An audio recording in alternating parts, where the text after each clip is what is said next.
मध्य प्रदेश के गृह मंत्री नरोत्तम मिश्रा ने 45 वर्ष से अधिक उम्र के व्यक्तियों के प्रारंभ हुए वैक्सीन को लेकर कहा है कि दवाइयां भी चढ़ाई भी 45 साल से ऊपर के लिए दवाई प्रारंभ हुई। आज लगभग 40,000 लोगों को वैक्सीन लगाने का प्रयास रहेगा। वैक्सीन आत्मबल तथा संबल देगा।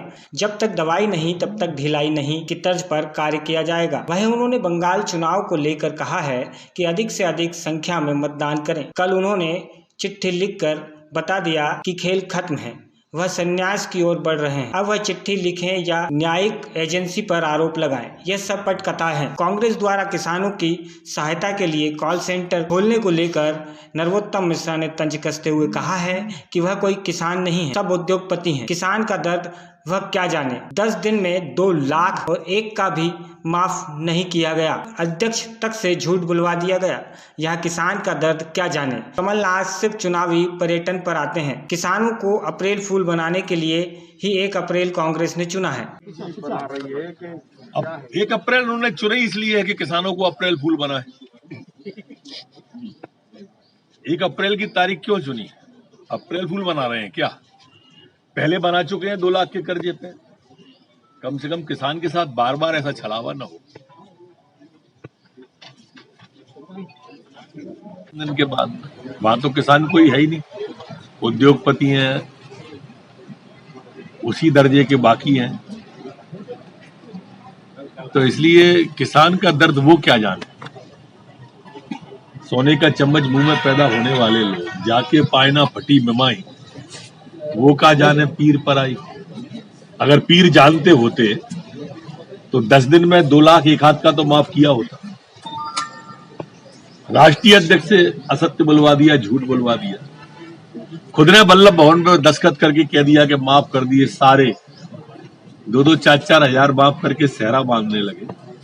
ये क्या किसान का दर्द जानेंगे जो कभी ओले पे खेत पे नहीं गए, पाला पे खेत में नहीं गए। कमलनाथ जी सिर्फ चुनावी पर्यटन को आते हैं। जैसे चैतुआ आता है ना, चैत काटने, ऐसे वोटों की फसल करने आते हैं। दुख और सुख में कभी नहीं आते। सर, जयप्रकाश हॉस्पिटल से लगातार सर वहाँ से लापरवाही सामने आ रही है। इससे पहले एक सच स्टोरी के लिए भोपाल से राजेश आर्या की रिपोर्ट।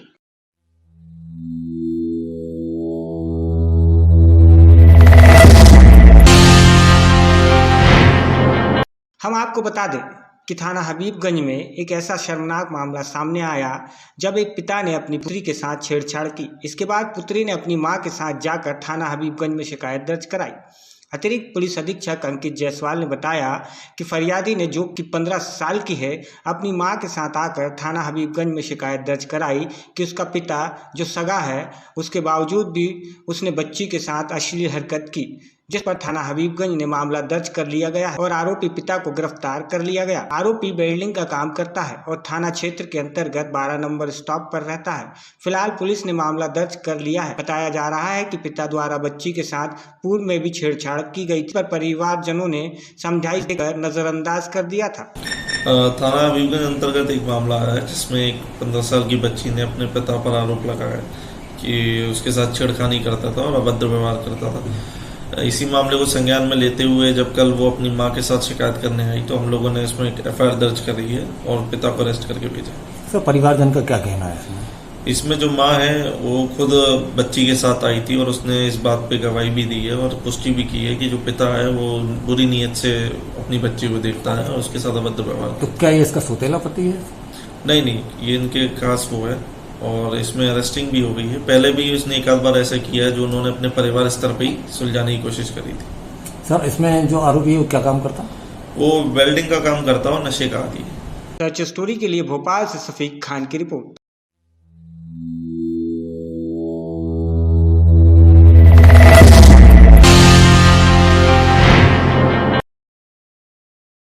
भोपाल STF को एक बड़ी सफलता हाथ लगी है। थाना STF भोपाल ने 2 कट्टा, 1 रिवॉल्वर, 5 जिंदा कारतूस सहित अवैध हथियार का घर में संचालन कर रहे पिता और पुत्र को गिरफ्तार किया है। आपको बता दें कि आरोपी पुत्र गोविंद विश्वकर्मा ग्राहकों को ढूंढकर 25 से 30 हजार की कीमत में हथियार बेचता था। वहीं उसका पिता आसाराम विश्वकर्मा घर में हथियार बनाने का काम करता था। STF की टीम ने पिता और पुत्र को जिला सागर से गिरफ्तार किया है। वहीं स्पेशल टास्क फोर्स के DSP केतन अदलाक ने पत्रकारों को बताया कि सूचना प्राप्त हुई कि एक व्यक्ति जो कि ग्राम टपरा जिला सागर में अवैध हथियार बेचने के उद्देश्य से खड़ा है। प्राप्त सूचना के आधार पर कार्रवाई करते हुए स्पेशल टीम गठित की गई। टीम ने आरोपी को घेराबंदी कर पकड़ा। आरोपी की तलाशी लेने पर उसके पास से 2 देसी कट्टे, 1 रिवॉल्वर, 5 कारतूस बरामद किए। वहीं आरोपी के घर पर छापामार कार्रवाई में आरोपी के पिता को अवैध हथियार बनाते हुए रंगे हाथों पकड़ा गया। आरोपी अखिलेश उर्फ गोविंद विश्वकर्मा पिता आशाराम विश्वकर्मा निवासी जिला सागर को गिरफ्तार कर पुलिस ने मामले की जांच शुरू की है। साथ ही आपको बता दें कि आरोपी पूर्व में भी आपराधिक रिकॉर्ड दर्ज है।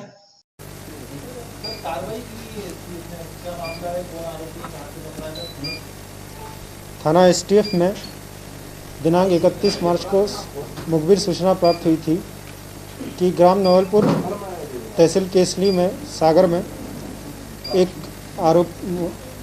लड़का नाम गोविंद उर्फ अखिलेश विश्वकर्मा अवैध कट्टों को बेचने आ रहा है, देशी कट्टों को बेचने के लिए आ रहा है।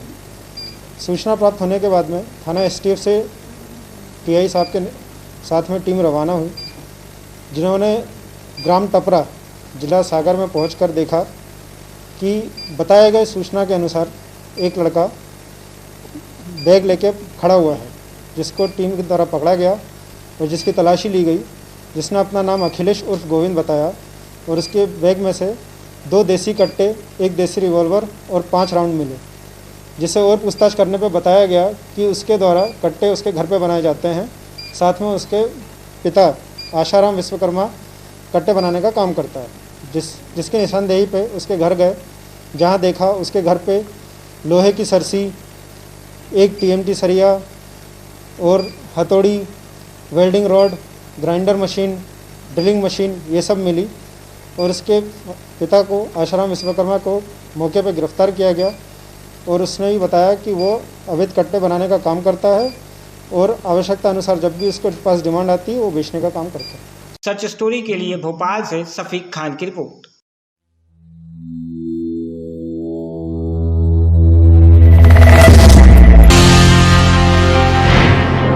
राजधानी भोपाल के बाग सेमनिया थाना क्षेत्र अंतर्गत निर्मम हत्या करने का मामला सामने आया है। इस मामले में पुलिस ने आरोपी को गिरफ्तार कर लिया है। बताया जा रहा है कि आरोपी ने इसलिए हत्या की है कि मृतक द्वारा उसकी मां के चरित्र को लेकर गलत अफवाह उड़ाई गई और इसके बाद आरोपी ने प्लानिंग की और उसे बीती रात मौत के घाट उतार दिया। जिस समय आरोपी ने चाकू से वार किए हैं उस समय मृतक अपने घर के ही सामने गेट पर खड़ा था और फिर उसके बाद उसे इलाज के लिए अस्पताल ले जाया गया, जहां उसकी मौत हो गई। बताया जा रहा है कि मृतक इससे पहले आरोपी के ही मकान में किराए से रहता था। इसके बाद मकान मालिक को पता चला कि आरोपी तंत्र क्रिया भी करता है, तो मकान खाली करा लिया गया था। इसके चलते वह मृतक उसी गली में दूसरी जगह रहने लगा था और उसने उस गली में आरोपी के मां के बारे में गलत कमेंट पास किए और लोगों में उसके चरित्र को लेकर अफवाह फैला दी, जिसके बाद गुस्साए आरोपी मकान मालिक ने प्लानिंग कर उसकी हत्या कर दी।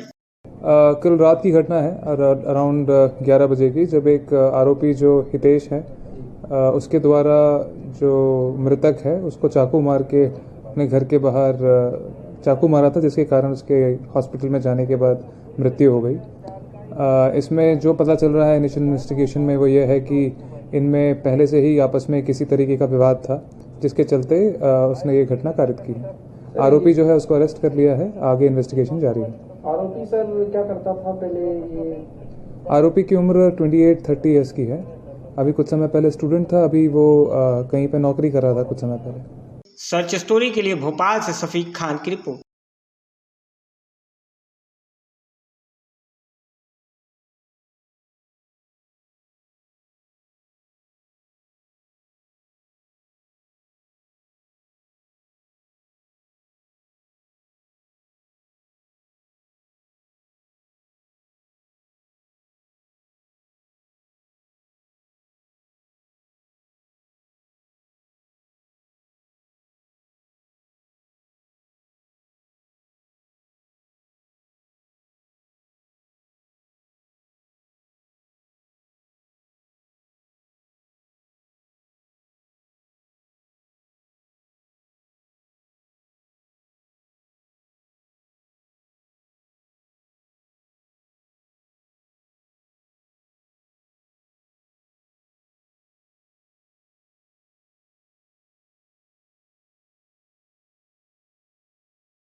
मंदसौर के नारायणगढ़ थाना क्षेत्र के रीछा गांव में तेंदुए ने 2 ग्रामीणों पर हमला कर दिया।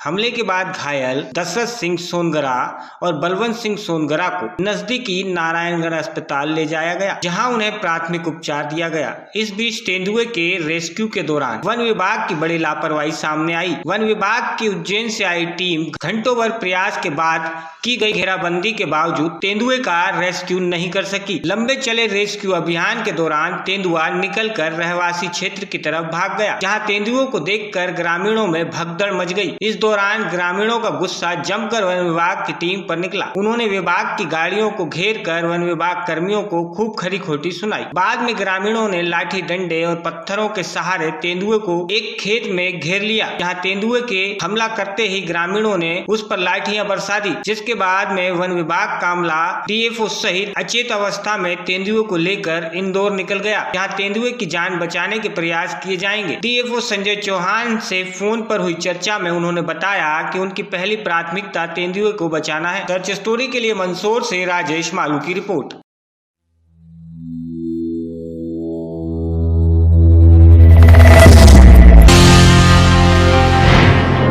मध्य प्रदेश में पुलिस पर यूं तो आए दिन सवाल खड़े होते रहते हैं। पुलिस के व्यवहार से मध्य प्रदेश में और व्यक्तिगत ठगा हुआ महसूस करता है। कोरोना काल से लेकर अब तक पुलिस ने सख्ती भी दिखाई थी, जिससे आम लोगों को पुलिस के प्रति अच्छी छवि नहीं देखी गई। लेकिन इन सब के विपरीत शाजापुर जिले के सुनेरा थाने में पदस्थ थाना प्रभारी सौरभ शर्मा ने एक ऐसी मिसाल पेश की है जिसकी चर्चा शहर ही नहीं प्रदेश भर में चारों तरफ तारीफ बटोर रही है। मामला यह है कि NH 52 पर सड़क हादसा हो गया था।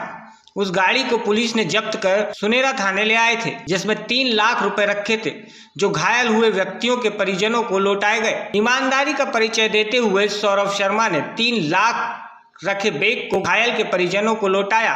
इससे हादसा हुए लोगों ने बताया कि उन्होंने कई पुलिसकर्मी देखे, लेकिन ऐसे पुलिसकर्मी ईमानदार नहीं दिखा। वहीं घायलों ने थाना प्रभारी को धन्यवाद दिया और दुआएं दी और कहा कि सौरभ शर्मा जैसे ईमानदार पुलिसकर्मी हर जगह होने चाहिए, ताकि ऐसा सहयोग हर व्यक्ति को मिलता रहे। आपको बता दें कि सुनहरा थाना प्रभारी को अभी अभी प्रमोशन कर TI की कमान सौंपी गई है। बस इसी का उन्होंने 3 लाख रुपए से भरा बैग लौटाकर अपनी छवि को और लोगों के बीच वाहवाही लूटी है और अपनी ईमानदारी का परिचय दिया। इससे शाजापुर जिले के पुलिस प्रशासन की TI शर्मा पर गर्व महसूस हो रहा है। कल करीबन 7:30 बजे के आसपास भिलवाड़िया जोड़ सुनेरा थाना क्षेत्र के अंतर्गत एक एल्टो गाड़ी और एक डंपर के बीच एक्सीडेंट हो गया, जिसमें अब्दुल रशीद जी अपने परिवार के संग एल्टो में जा रहे थे। अब्दुल रशीद जी जिसमें शांत हो गए हैं, बाकी 3 लोग घायल हैं, जिनका इलाज किया जा रहा है। जैसे ही सूचना मुझे और मेरे सहयोगियों को मिली तो थाने से पुलिस रवाना हुई और तत्काल वहाँ पहुँच के घायलों को तुरंत हॉस्पिटल पहुँचाया और उसके बाद उनकी गाड़ी को लेके थाने लाया गया।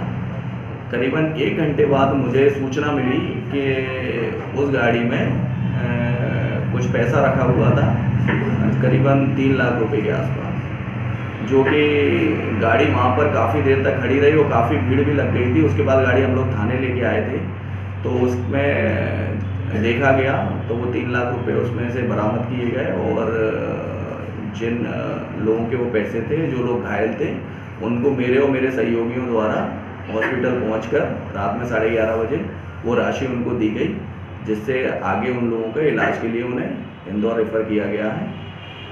बाकी वो पैसा उनको लौटा दिया गया। सर्च स्टोरी के लिए शाजापुर से सुनील की रिपोर्ट।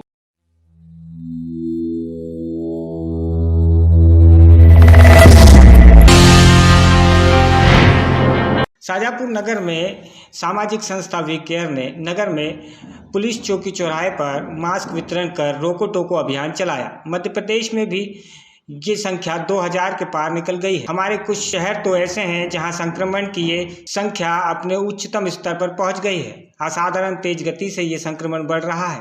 अब तक 60 साल से ऊपर के सभी बुजुर्ग भाई बहनों को और 45 वर्ष से ज़्यादा के ऐसे लोग जो कई बीमारियों से ग्रसित हैं, उन्हें टीका लगाया जा रहा है।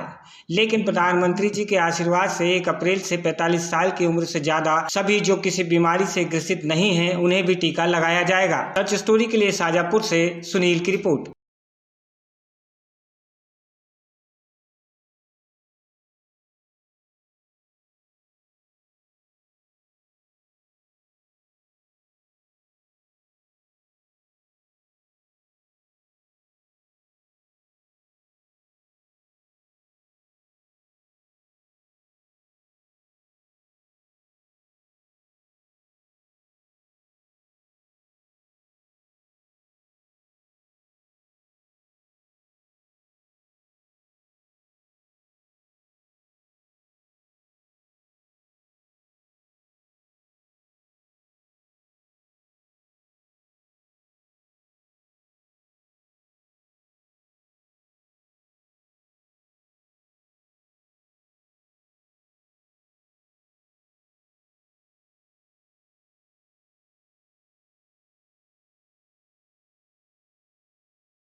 बैतूल के भैंसादही में होली के मेले में चल रहे जुए की फाड़ को पकड़ने गए भैंसादही पुलिस के दल पर जुआरियों ने हमला कर दिया, जिसके बाद मौके पर पहुंचे पुलिस कर्मियों को वहां से जान बचाकर भागना पड़ा, जिसका वीडियो लगातार सोशल नेटवर्किंग पर वायरल हो रहा है। सूत्रों के मुताबिक घटना के दौरान वहां मौजूद कई जुआरियों ने एक सिपाही को घेर लिया और उसके साथ हाथापाई की। जिस समय यह घटना हुई, थाना प्रभारी तरन्नुम खान भी मौके पर मौजूद थे, लेकिन वे पुलिस वाहन में होने के कारण जुआरियों तक नहीं पहुंच सके। बताया जा रहा है कि भैंसादही में 6 किलोमीटर दूर सिहारा में होली के मेले का आयोजन किया गया था। यहाँ पर आयोजित मेले में कई असामाजिक तत्व जुआ खेल रहे थे, जिसकी सूचना मिलने के बाद थाना प्रभारी तरन्नुम खान 4 सिपाहियों को लेकर मेले की यात्रा में पहुंचे। यहाँ सिपाहियों ने जब जुआरियों को थाने लाने की कोशिश की तो वे बेकाबू हो गए। उनके तेवर देख मौके पर पहुंचे 3 सिपाही तो भाग निकले, लेकिन जुआरियों ने वहां मौजूद सिपाही विवेक पाल को घेर लिया। जुआरियों ने सिपाही के साथ हाथापाई भी की, यहाँ तक कि उन्होंने सिपाही को लाठियों से पीटा भी। यहाँ से पुलिस दल किसी तरह बचकर निकला। घटना की जानकारी वरिष्ठ अधिकारियों को दी गई। थाना प्रभारी तरन्नुम खान ने घटना की पुष्टि करते हुए बताया कि इस मामले में पुलिसकर्मी से की गई मारपीट का अपराध दर्ज किया जा रहा है। वहीं यह जानकारी जुटाई जा रही है कि प्रतिबंध होने के बावजूद इस स्थान पर मेले का आयोजन किस तरह से आयोजित किया गया था, इसका आयोजक कौन था, इसकी जानकारी मिलते ही आयोजक के खिलाफ भी कार्रवाई की जाएगी। सच स्टोरी के लिए बैतूल से अनिल कंजोड़े की रिपोर्ट।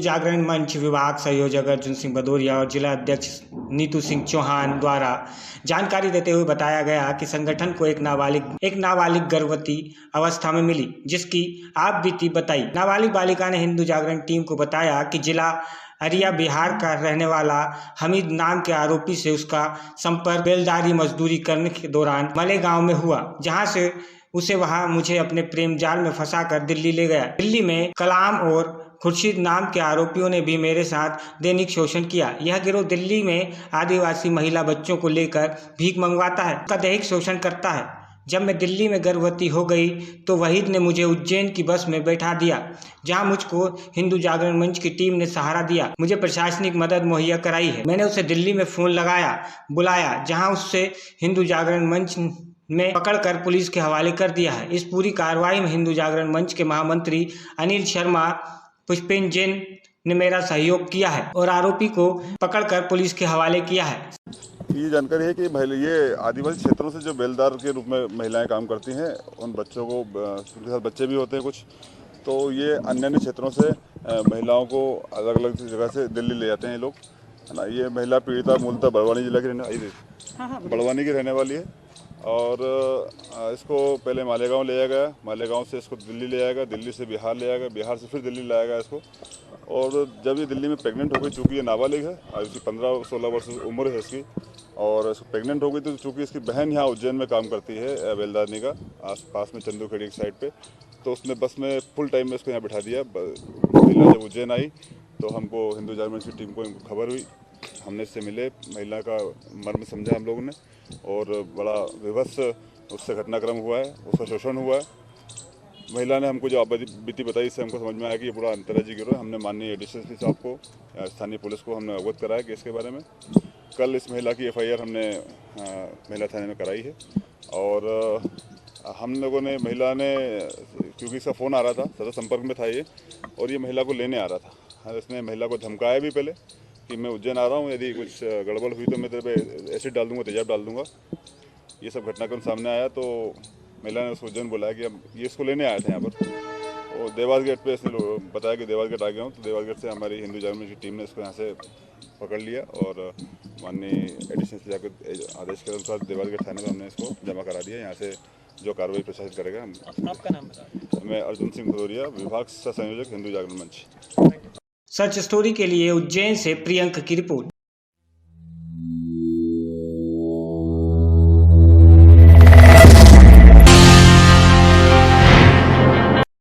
जिला चाचौड़ा कांग्रेस विधायक लक्ष्मण सिंह ने राजीव गांधी भवन में पत्रकारों से चर्चा में बताया कि भूमाफिया, खनिज माफिया पर निशाना साधते हुए उन्होंने कहा कि हर प्रकार के माफियाओं के खिलाफ अब मैदान में उतरेंगे। जब कांग्रेस विधायक से पत्रकारों ने एक प्रश्न पूछा कि मध्य प्रदेश में कांग्रेस की सरकार बनी थी, कांग्रेस सरकार का ट्रांसफर उद्योग के नाम से भ्रष्टाचार के आरोप लगे थे। इस पर विधायक ने कहा कि किसने कहा कि कांग्रेस की सरकार में ट्रांसफर भ्रष्टाचार हुए थे? उसमें 4 गुना ज्यादा ट्रांसफरों में मौजूद सरकार के भ्रष्टाचार हैं। जब मध्य प्रदेश में उपचुनाव के विषय में गुना जिले से 2 स्टार प्रचारक पूर्व मंत्री दिग्विजय सिंह और मध्य प्रदेश के कैबिनेट मंत्री जयवर्धन सिंह को बनाया गया और उपचुनाव में कांग्रेस की क्या भूमिका रहेगी? इस प्रश्न पर विधायक बोले कि कांग्रेस में कांग्रेस कार्यकर्ता स्टार प्रचारक होते हैं। विधायक लक्ष्मण सिंह ने गुना जिले के भूमाफियाओं के खिलाफ मुख्यमंत्री शिवराज सिंह चौहान से शिकायत करने की बात कही है। विधानसभा में प्रश्न उठाने की बात कही है। होना है उसमें जो कांग्रेस की तरफ से स्टार प्रचारक बने हैं और गुना जिले से भी 2 स्टार प्रचारक मिले हैं कांग्रेस की तरफ से, तो क्या रुख रहेगा इस बार? कांग्रेस क्या विजयी होगी या क्या रहेगा? कांग्रेस जीतेगी। वहाँ भाजपा में बहुत जोर से झगड़ा है और स्टार प्रचारक, हमारा हर कार्यकर्ता स्टार प्रचारक है और मैं तो ये स्टार प्रचारक की सूची के खिलाफ हूँ। अरे स्टार प्रचारक तो हमारा वो कार्यकर्ता है जो धूप में घूम रहा है मोटरसाइकिल से, वो स्टार प्रचारक है। हम लोग कोई स्टार प्रचारक थोड़ी है जो धूप में पैदल जा रहा है, मोटरसाइकिल पे घूम रहा है, वो मीडिया वाले जा रहे हैं मोटरसाइकिल पे, वो हमारे स्टार प्रचारक। सच स्टोरी के लिए गुना से राहुल चौरसिया की रिपोर्ट।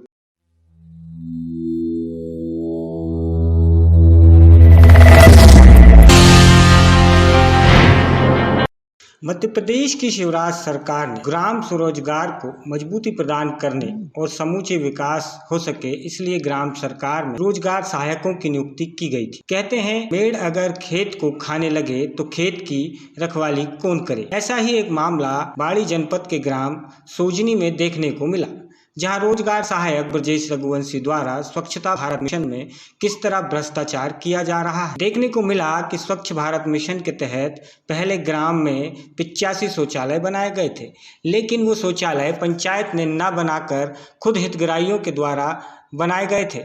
उन्हीं शौचालय को दोबारा बनाने का खेल चल रहा है। पंचायत के इस बाकायदा फोटो अपलोड कर लाखों के वारे न्यारे करने की कोशिश की जा रही है। इसी शिकायत पर उप सरपंच सुशांशु पलीवाल सहित ग्रामीणों ने की।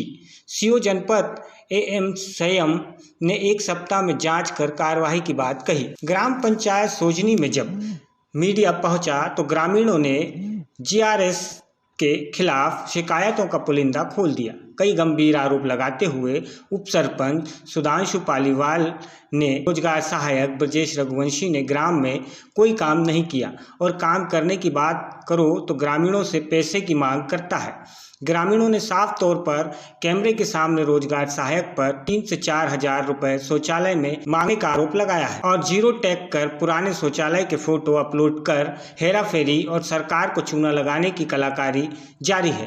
आपका सुधांशु पालीवाल उप सरपंच सोजनी पंचायत। क्या समस्या है आपकी पंचायत में? आप सारे गांव वाले लोग लगा रहे हैं आरोप।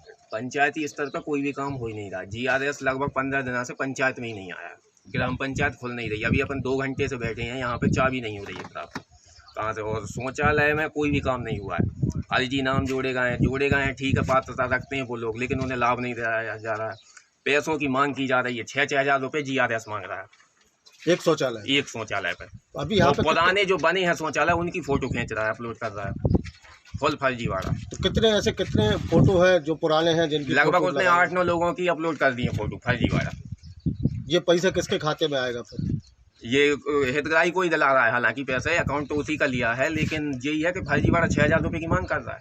तो पहले 6 हजार रुपये ले लिए? हाँ, किसी से ले लिए हैं 3 हजार, किसी से 2 हजार, किसी से मांग रहा है। और जो नहीं दे रहा है उनकी फोटो ही नहीं खींच रहा है, काम ही नहीं कर रहा है। तो ये फोटो कैसे खींच देते हैं? क्या मालूम, ऑफलाइन जियो टैग करता है, क्या करता है, पोर्टल पे जाके खींचता है। कितने यहाँ पे सोजनी में कितने? 20-22 शौचालय हैं ऐसे जिनसे ऐसे किया है। हाँ। और कौन से गाँव के हैं? क्रोध पे परिया के भी हैं कुछ। अच्छा, सबसे ज़्यादा दिक्कत आ रही है PM आवास में। PM आवास में ये हो रहा है कि मजदूरी नहीं मिल रही पात्र हितग्राहियों को। जिन लोगों के बन चुके हैं उन्हें भी कुछ नहीं हो रही। सेकंड किस्त के लिए भी पैसे मांगता है, पोर्टल पर किस्त ही नहीं डाल रहा है। और जिनके लेंटर डल गए हैं उनके लिए मजदूरी भी नहीं है, कोई काम नहीं हो रहा है। तो यहाँ पे कोई आता नहीं? सरपंच कौन से? सरपंच है यहाँ का क्रोध पे परिया का, सुमन भाई गौर, महिला सरपंच है।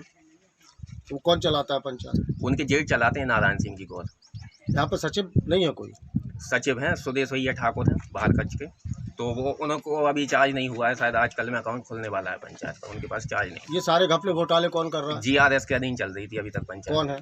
ब्रजेश रघुवंशी वही कर रहा है जी। मैं आपका मुन्नी भाई कौन से ग्राम की रहने वाली हो? सोजनी ग्राम। अच्छा, आपका आवास योजना में नाम आया है तो अभी तक आपका मकान क्यों नहीं बना, क्या बात है? बिल्लार गाँव साहब आप नहीं निकाल पैसों की मांग कर रहे हैं। कौन कर रहा है? ये सचिव पैसे की मांग कर रहा है। हाँ, कितने? 10,000 10,000 रुपये। जब आपको आवास दिया जाएगा। हाँ। ये कब कहा था उन्होंने? बिने तो आंगली कैंसिल ही कर दी थी। अच्छा, दूसरी में नाम आया आपका। अब दूसरी पहली भाई नाव की बरका दी नहीं आंदी। तो ये आप किसके नाम के आएगी? मान सिंह राजपूत आपके पति हैं? हाँ। क्या नाम है दादा आपका? नाम से कौन सी ग्राम पंचायत से? जय ग्राम सोजनी। सोजनी से। आपकी ये लेटरिंग बनाई है, हाँ। ये आपने निजी बनाई है ग्राम पंचायत द्वारा? निजी बनाई, हमसे जब बोली भाई तुम बना दे, पैसे दबा दें। अच्छा, कब बोला था ये आपसे? 2-3 महीना हो गया भाई। अभी बोला था? ब्रजेश ने। ब्रजेश कौन है? रघुवंशी वो सचिव है। सचिव है। तो अभी तक पैसे नहीं मिले हमें। और आपने जब उनसे कहा होगा तो क्या कहना है उनका? 6-6 हज़ार दो हमें जब दें। 6-6 हज़ार रुपये? हाँ। किस बात को लेकर मांग रहा है वो? जय तो कह रहा 6-6 हज़ार दो जब तुम्हें दो पैसा। अच्छा, जबकि कितना मिल रहा है आपको शौचालय का? जो कुछ नहीं बताया है जहाँ ये कुछ नहीं बताया। क्या नाम है आपका? तरुण कुमार। तो क्या समस्या है गांव में? आप लोगों ने खूब शिकायतें की हैं, किसकी क्या? सर जी समस्या तो बहुत सारी हैं, हर एक हितग्राही की बहुत सारी समस्याएं हैं। जैसे किसी का BPL नहीं बन रहा, पात्रता रखते हुए भी GRS कहता है कि 2-2 हज़ार रुपये तो यूँ बनवाता हूँ BPL। GRS कौन है? GRS ब्रजेश कुमार रघुवंशी। और ये शौचालय का क्या अभी मामला चल रहा है? शौचालय का ये मामला चल रहा है, पात्र हितग्राहियों के नाम तो जोड़ दिए गए हैं, परंतु उन्होंने निजी शौचालय बनवा लिए हैं, उनकी फ़ोटो खींच लेते हैं, जियो टैग करके बस 2-2, 3-3, 4-4 हज़ार रुपये की मांग करते हैं। 4 हज़ार रुपये आप दो, परसों नरसों दिन भुगतान हो जाएगा। ऐसा चल रहा है? जी हाँ। ऐसे कितने शौचालय हैं गांव में? गांव में लगभग 54 शौचालय स्वीकृत हुए हैं अभी, इसमें से 36 सौजनी के हैं और बाकी सब प्रभुत्व पर गाँव के हैं। 2 गाँव की पंचायत है। स्वच्छता मिशन में जो काम चल रहा था शौचालय के, तो पहले नहीं बने थे क्या? पहले बने हुए थे। टोटल गांव में पहले से 25 शौचालय स्वीकृत हो चुके हैं, परंतु मौका पे 50 शौचालय नहीं हैं, 40 से 45 शौचालय हैं। परंतु जो हुआ क्या है कि एक शौचालय पर 2-2 हितग्राहियों की फ़ोटो निकाली गई। मतलब एक शौचालय पे हाँ 2-2, 3-3 हितग्राहियों की फ़ोटो निकाली गई। और तो ये कैसे करता है? ये ऐसे करते हैं जैसे एक शौचालय है, उस पर मेरा नाम आया, मेरी फ़ोटो खींच के निकाल लिए, 2,000 रुपये मुझसे निकले। फिर वो समझ में नहीं आता क्या? समझ में ऐसे आता है सर जी, जैसे मुझसे सफ़ेद कलर पर आके और फ़ोटो खिंचवा दी उन्होंने। अब किसी दूसरे का शौचालय खिंचवाते हैं तो उस पर अन्य कोई रंग पुतवा देते हैं वो पहले, और जैसे लोकेशन चेंज करवाने के हिसाब से वहाँ खटिया पलका डाल देते हैं या फिर कपड़े वगैरह सूखे डाल देते हैं, इस तरह लोकेशन चेंज हो जाते हैं। मतलब कुल मिला के फर्जीवाड़ा। हाँ, फर्जीवाड़ा चल रहा है। चाहे मेड़ बंधना हो या PM आवास, सबसे भारी लूटमार कर रहे हैं। ग्रामीणों ने बताया कि ब्रजेश रघुवंशी PM आवास में भी हमसे 10,000 रुपये की मांग करता है और बने हुए शौचालय के पैसे डालने में 6,000 रुपये मांगता है। सवाल यह उठता है कि कई जगह शिकायत करने के बाद भी रोजगार सहायक का कुछ नहीं होता और स्वच्छ भारत मिशन सहित PM आवास और मेड़ बंधन में भ्रष्टाचार कर रहा है। रोजगार सहायक ब्रजेश रघुवंशी पर पहले भी भ्रष्टाचार के आरोप लगे हैं और लंबे समय तक सेवा से पृथक भी कर दिया गया था। 1 साल पहले राजनीतिक दबाव के चलते वापस रख लिया गया। सेवा में पृथक रहने के बाद भी रोजगार सहायक सुधरने का नाम नहीं ले रहा है। देखने वाली बात होगी कि जनपद CO 1 सप्ताह में क्या जांच करवा पाते हैं। ये बात आप लोगों के माध्यम से ही मेरे पास तक पहुंच रही है जानकारी। मैं अगर ऐसी बात है तो वो ये गलत है, मैं उसके एक जांच दल बना करके उसको मैं जांच कराऊंगा, जो सही है उसके विरुद्ध अगर गलत काम किया है तो उसके विरुद्ध कार्रवाई की जाएगी। ग्रामीणों ने पहले भी शिकायतें की हैं, 181 से लेके आप लोगों के यहाँ तक सब जगह उन्होंने शिकायत की है, उनका आज तक कोई निराकरण नहीं हुआ। CM हेल्पलाइन जो शिकायत होती है तो हितग्राही से मिलकर के उनसे बात करके शिकायत बंद कराने का प्रयास करते हैं। अगर कहीं किसी ऐसी चीज़ है तो जो इसमें जो जांच कराएंगे उसमें CM हेल्पलाइन की शिकायत भी, प्लस ये आपके द्वारा जो ये बताई जा रही है कि शौचालय दोबारा से फोटो खींचे जा रहे हैं, उसके संबंध में भी हम लोग इस तरह जाँच करेंगे। कब तक ये जाँच हो पाएगी? हम इस जाँच को अगले 1 सप्ताह 10 दिन के भीतर हम लोग कराएंगे। ये ब्रजेश रघुवंशी के ऊपर पहले भी कुछ एलिगेशन थे जिसमें वो सस्पेंड था, कितने दिन पहले ये वापस आया है और क्या एलिगेशन थे उसमें? ये लगभग अभी आए हुए 1 साल लगभग हो गया है। पहले ये था कि उसका निर्माण कार्य पूरा नहीं कराया गया है, उस संबंध में उसको पद से पृथक कर दिया गया था। बाद में जो वरिष्ठ कार्यालय के जांच के ऊपर ये पाया गया कि इनके समय जो काम कराए गए थे मूल्यांकन नहीं हुआ था, जिस कारण हटाया गया था। जब बाद में मूल्यांकन ये बताया गया कि काम हो गया है तो उसको फिर बहाल किया गया है। ये सोलती ग्राम पंचायत में जो पहले शौचालय बन चुके हैं उनको फिर रेनोवेट करके और ऐसे अपलोड फोटो करना क्या कौन से दायरे में आता है? नहीं, ये तो फिर नियम संगत नहीं है, एकदम गलत है। और आवास योजना के तहत 10-10 हज़ार रुपये की मांग की जा रही है। आवास योजना में अगर ये चीज़ मांगी जा रही है तो पैसा देने का कहीं कोई प्रावधान नहीं है, ना कुछ नहीं है, ये गलत कर रहे हैं। अगर ऐसा चीज़ सही पाया जाता है तो उसके विरुद्ध कार्रवाई की जाएगी। 6 मेड़बंधन भी इसने करवाए थे जो कि धरातल पे एक भी नहीं है। एकमात्र मेड़बंधन सरपंच के परिवार में हुआ है, बाकी 5 का पता नहीं है। उसकी कैसे जाँच हो? आप लोगों के द्वारा ये पता लग रहा है, हम इसकी जाँच करा लेंगे, इसके बाद। सर्च स्टोरी के लिए बाड़ी बरेली से लीलाधर साहू की रिपोर्ट।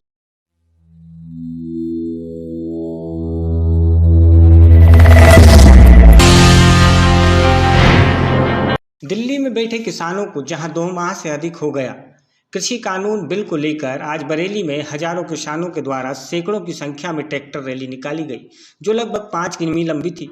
सभी किसान ट्रैक्टर लेकर केरोसिन टैंक पहुंचे और रैली वहीं से प्रारंभ हुई। नेशनल हाईवे 12 मार्ग से होते हुए तहसील पहुंची और नगर के मुख्य मार्गों से होते हुए तहसील परिषद में पहुंची, जहां किसान नेताओं द्वारा सभा को किसानों ने संबोधित किया। किसानों का कहना है कि MSP कृषि मंडी एवं भंडारण कानून को वापस लिया जाए, वहीं स्वामीनाथन नियम अनुसार किसानों को लाभ दे सरकार। किसानों के हित में सरकार सही कानून लागू करे जो किसान हित में हो। तकरीबन 1000 किसानों के द्वारा ट्रैक्टर रैली निकालकर कृषि कानून बिल का विरोध किया गया। देखिए, इसमें दोनों बातें हैं कि किसान अगर रैली निकाल रहा है तो किस शांतिपूर्ण तरीके से, जैसा कि आप लोगों ने आज देखा कि शांतिपूर्ण तरीके से रैली निकाली गई और वहाँ ऐसे आरोप लगाए जा रहे हैं किसानों पे कि किसान आतंकवादी हैं, उन्हें फंडिंग हो रही है विदेशों से। मतलब ये सब सोच आती कहाँ से कि फंडिंग विदेशों से हो रही है? कोई किसान को शौक नहीं है कि रोडों पे इतनी ठंड भरी रातों में रहेगा वहाँ पर। ये आपको सोचना है कि किसान इतनी बुरी परिस्थिति में और आत्मा से उस पर इतना बड़ा कुठाराघात हुआ है कि वो वहाँ पर क्यों सो रहा है? वो अपने हकों के लिए सो रहा है और इन 3 काले कानूनों के खिलाफ सो रहा है। उसके बाद जैसा वहाँ पर प्रदर्शित किया गया कि पूरा का पूरा देश विरोधी उन्होंने रवैया अपनाया और ऐसा और वैसा, और ये मैं मीडिया से भी अपील करूंगा कि जितनी अपन सरकार की सुनते हैं उतनी अगर अपन किसानों की भी सुने तो आपका उनको देखने का रवैया बदला। यहाँ तो देखा गया है कि किसान नहीं, तो आपने यहाँ नहीं, आपने देखा कि हम लोगों में से किसी ने भी किसानों ने यहाँ पे कोई उपद्रव किया या किसी यातायात को बाधित किया, किसी प्रकार से कोई भी ऐसी प्रक्रिया हमारे द्वारा नहीं अपनाई गई कि जिससे किसी भी व्यक्ति को कोई परेशानी हो, असुविधा हो। देखिए, किसानों को सम्मान तो किया जा रहा है। नहीं, किसानों का सम्मान कहाँ किया जा रहा है? मैं भी किसान हूँ भाई साहब। अभी 2 दिन पहले यहाँ सम्मान हुआ है किसानों का, जो नेता नहीं, ये आपको समझना होगा कि किसानों का सम्मान नहीं हुआ भाई साहब। किसान नेता का हुआ नहीं, किस किसान? वो एक राजनीतिक पार्टी के किसान नेता का हुआ है और यहाँ जो हो रहा है वो किसी राजनीतिक पार्टी के बैनर तले कार्यक्रम नहीं। वो जो नेता है वो भी किसानों के साथ में खड़े थे पहले तो। नहीं, उनके हिसाब से किसान वही है जो उनकी राजनीतिक पार्टी के अंतर्गत आता है। भाई, जो किसान उनकी राजनीतिक पार्टी के अंतर्गत नहीं आता वो किसान ही नहीं है उनके हिसाब से। अब ये चीज़ आपको समझनी होगी, और जैसा कि आप लोगों ने भी उनके खिलाफ जो पेपर में लिखा और या उनके समर्थन में लिखा वो आप खुद ही पढ़े कि वो किस प्रकार से उस आंदोलन को उन्होंने किया, और इस आंदोलन के होते हुए वो स्वागत हुआ है कि ये किसान आंदोलन 2 दिन बाद होना है, तो उसके दबाने के प्रयास को और लोगों में उसको प्रदर्शित करने के हिसाब से, मतलब ये बहुत दुर्भाग्यपूर्ण है।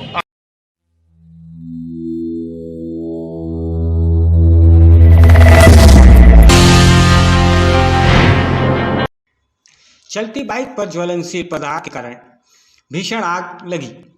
सिंध नदी के पास बामरोली मंदिर के सामने हुआ बड़ा हादसा। वहीं युवक की बाइक धूं-धूं कर जलती रही। युवक में भी आग लग गई। आग लगने से युवक भी घटनास्थल पर दर्दनाक मौत हुई। जलता हुआ युवक 20 फीट नीचे नाली में जा गिरा। डबरा सिटी थाना क्षेत्र के NH 44 सिंधी नदी के पास का मामला बताया जा रहा है। डबरा सिटी पुलिस मौके पर पहुंची और अज्ञात युवक की शिनाख्त के प्रयास तेज कर मामले को जांच में लिया गया है। सर्च स्टोरी के लिए डबरा से भरत रावत की रिपोर्ट।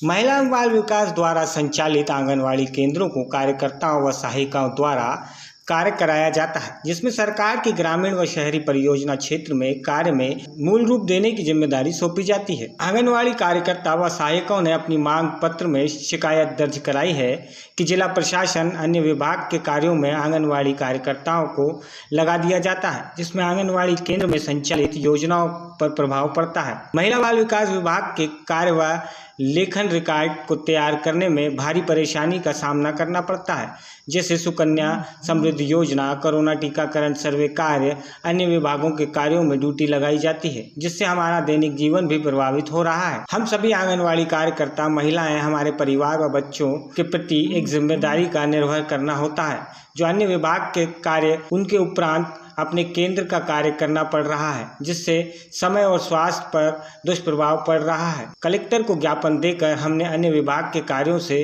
कार्य मुक्त किया जावे और भविष्य में किसी अन्य विभाग में हम समस्त आंगनवाड़ी व सहायिकाओं को न लगाया जाए।